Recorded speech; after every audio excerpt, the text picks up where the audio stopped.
So when we think about why it's important to lead change successfully, how about tying it into the theme of the conference? It's important for our people, it's important for our purpose, and it's important for our profits, our bottom line. Leading change successfully helps to retain good people. They don't leave because we've run over them. It helps us achieve the purpose of our organization. And whether we're for-profit or not-for-profit, I've spent almost equal time in my career in both, we still have to have enough margin for the mission so that we can do what we want to do. How many of you have ever taken ballroom dancing lessons? Okay, you got to have that frame, right? You can't be all wishy-washy with your partner. Having a set of change tools gives you a framework for success. And the research proves that it works. And when you have people speaking a common language, again, you do the same thing with behaviors and motivators, the kinds of things that we like to teach. You do the same thing with your leadership training and your other training. When you create a common language around change, you're much more likely to be successful. Changing how we manage. So I've seen this too often.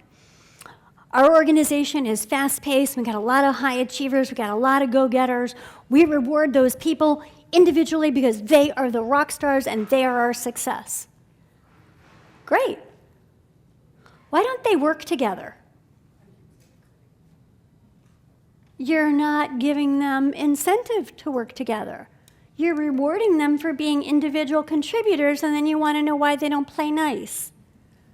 Stick around for the 4:45 session. We'll play a couple games to look at how to get teams to start working more effectively together. You are the chief medical officer. You are one of the top 4 people that run this place. If you can't remove that roadblock, who can?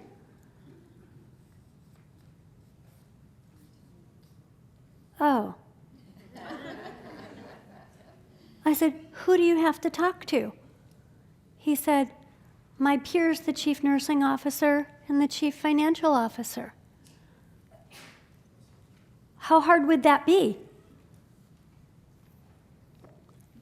Well, I said, how many hours a month are we talking? He said, well, the committee meets 1 hour a month. I need 5 nurses. Like, okay, 5 nurses times an average of $30 an hour, plus maybe some overtime and benefits. What are we talking about in the course of a year? $1,000?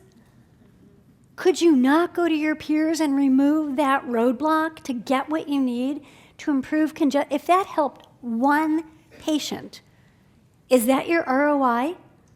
$1,000 to help 1 patient? And all of a sudden this light bulb went off, like, I'm empowered. I can remove the roadblock. I first applied for a position helping to open a brand new hospital. I was interviewing with the C-suite team, and I made some remark with my career in for-profit, not-profit, and all the work I had done in OD and HR and all the cool stuff we do. And I casually said something about the pace of change in healthcare. Do we have any healthcare people? Okay, good. So we have a couple. So she said, what do you mean by that? And I said, well, and this is like 9 years ago, I said, the pace of healthcare seems to be a little slower than the industries I've worked with. High tech, manufacturing, retail, hospitality. Something new happens, you respond immediately. That's no longer the case in healthcare. I take back every word.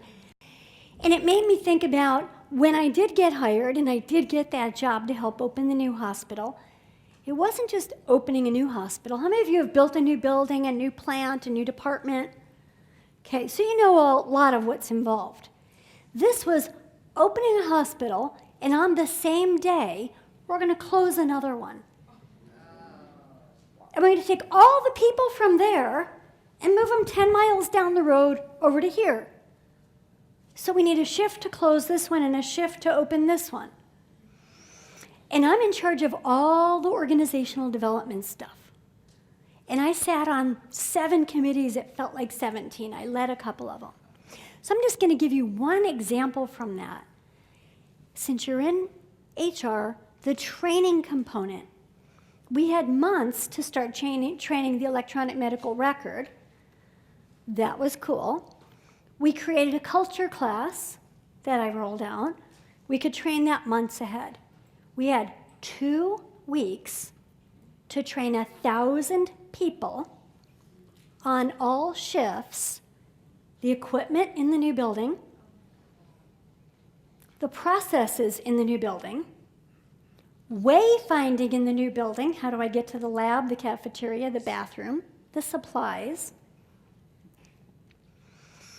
And if they did not complete every piece of training, they were not allowed to work on opening day or until they had completed all training so that we could certify them. Can you imagine the logistical nightmare and the change? It's crazy. We had 991 people make it, and 5 of the 9 that didn't were out on medical leave. Complex change can be managed.